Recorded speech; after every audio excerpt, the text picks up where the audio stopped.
What does it take to build the tiny computer you carry in your pocket every day? Most people think of smartphones as small miracles. Sleek slabs of glass and metal that let us communicate, navigate, and even work from almost anywhere on Earth. But few people realize the global journey required to make a single device. Each phone is a tapestry woven from hundreds of parts, materials, and labor crossing oceans and continents, all culminating in that moment when you open the box for the first time.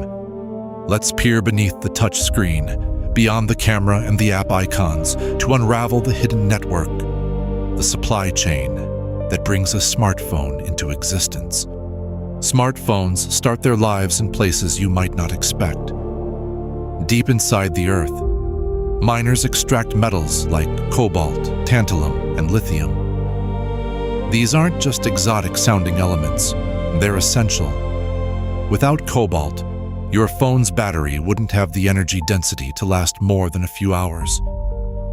Tantalum, from a mineral called coltan, makes capacitors stable and efficient. Lithium is the backbone of modern rechargeable batteries. But here's the twist. These raw materials usually aren't found in the same place. The cobalt might come from the Democratic Republic of Congo. Lithium, often from the vast salt flats of South America. Tantalum could be from Australia or Rwanda.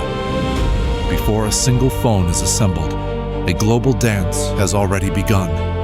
To put this in perspective, there's a famous story from philosophy where a pencil's autobiography is told. The pencil speaks of wood from Oregon, graphite from Sri Lanka, and lacquer from countless places, all coming together, and no one person knows how to make a pencil from scratch. The same is true in amplified form for smartphones. They're invisible monuments to international teamwork and knowledge, each piece an echo from another corner of the world. Once the raw materials are extracted, they enter the next phase. Refineries in China, South Korea, and elsewhere purify the metals for use in electronics. These concentrated ingredients are transformed into components: microchips, screens, connectors, and circuit boards. Take the microchip, for instance. It's a masterpiece of miniaturization. Billions of tiny switches, called transistors, mapped onto a piece of silicon no bigger than a fingernail. Crafting these chips requires machinery so precise, it can etch patterns just a few atoms wide. Most are made in high-tech factories, known as foundries, with names like TSMC or Samsung in Taiwan and South Korea. A single set of photolithography equipment can cost hundreds of millions of dollars. What's astonishing here isn't just the scale, it's the orchestration. The chips must be designed in one country, manufactured in another, tested elsewhere, and then shipped to yet another location to be assembled into phones. Each step choreographed for speed and efficiency. Think for a moment about the idea of interdependence. A poet once mused about how no man is an island. And in the modern world, nothing exemplifies that better than a smartphone's journey from mind to user. The supply chain is a silent promise. If one part fails, the whole device is affected. One factory shuts down, and factories across the planet can grind to a halt.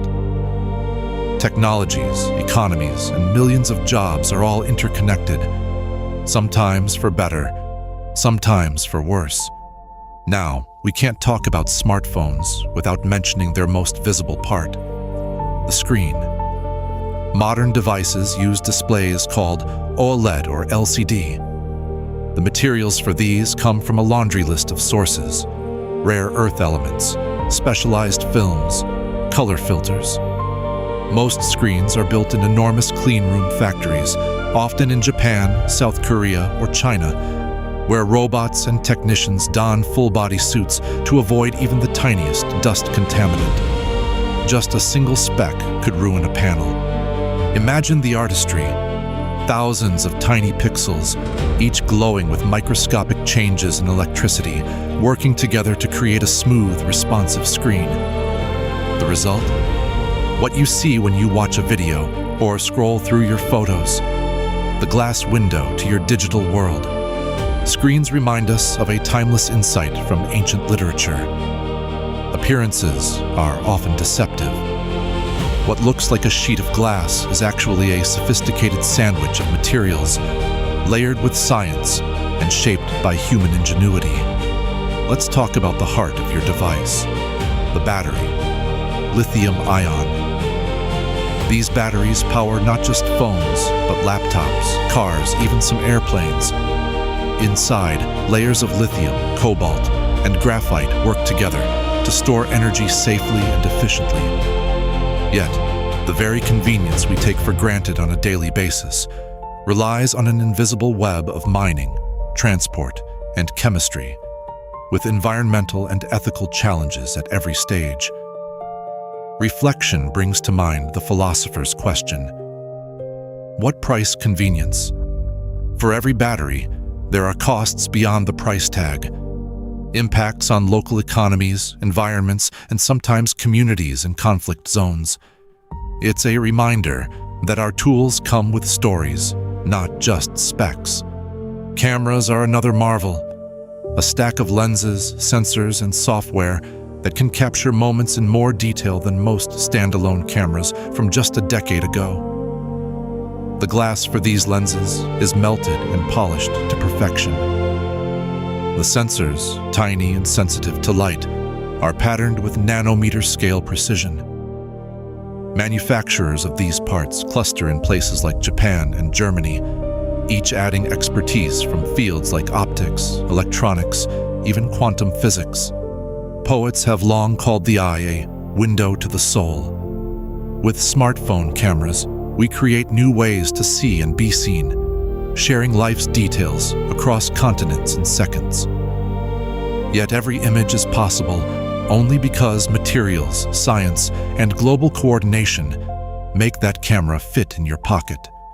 Assembly is where this global story comes together. Most phones are assembled in vast factories in China, Vietnam, or India. Here, parts and pieces from 5 or even 6 continents are brought together by thousands of workers and advanced automation. In a facility the size of a sports arena, conveyor belts hum, robotic arms pivot, and human hands snap, screw, and glue devices into shape at incredible speed. Inside the assembly line, every action is timed to fractions of a second, repeated by skilled teams thousands of times each day.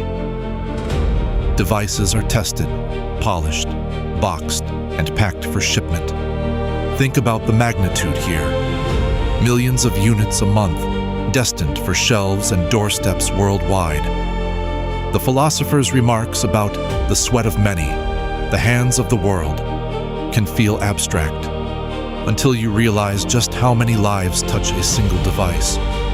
From miners and engineers to assembly line workers and logistics managers, each one playing a part you rarely see, but depend on every day.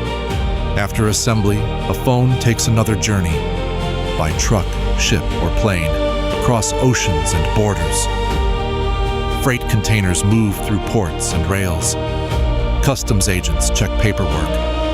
Warehouse workers sort and ship everything again, this time to retailers and distribution centers. It's easy to forget that global shipping is a feat of logistical imagination. Calculating route and timing arrivals, all so the latest phone arrives almost everywhere at the same moment.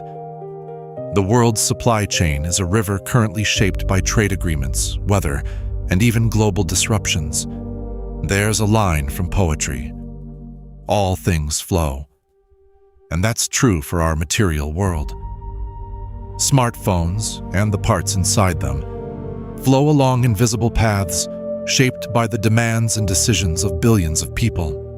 Finally, the phone reaches you. Maybe in a minimalist box, the seal intact, a soft gleam from a pristine screen. You pull away the plastic, power it on, and step into a world shaped by thousands of hands and intricate knowledge. But pause for a second and reflect. This device is not just a product, but a process, a story, a testament to what human beings can accomplish when their efforts are stitched together.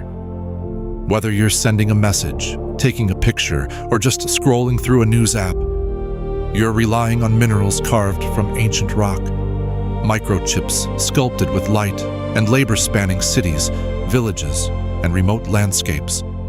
Consider the philosophical puzzle about the ship of Theseus. If every part of a ship is replaced over time, is it still the same ship?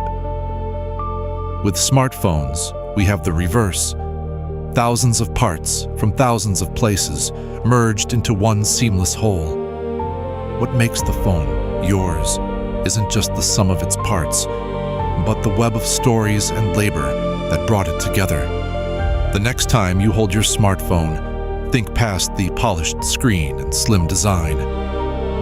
Imagine the mountain where lithium started its journey, the laboratory where silicon wafers became logic circuits, the assembly line thousands of miles away.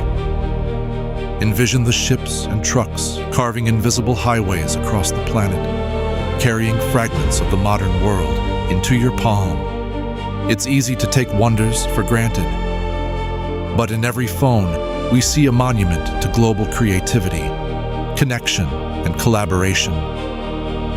Each device is proof that while the world may feel small, the journeys behind the objects we use are vast, measured in miles, in hands, and in the uncountable moments of effort and ingenuity. And that is how a smartphone, with all its magic and mystery, finds its way from the earth to your pocket.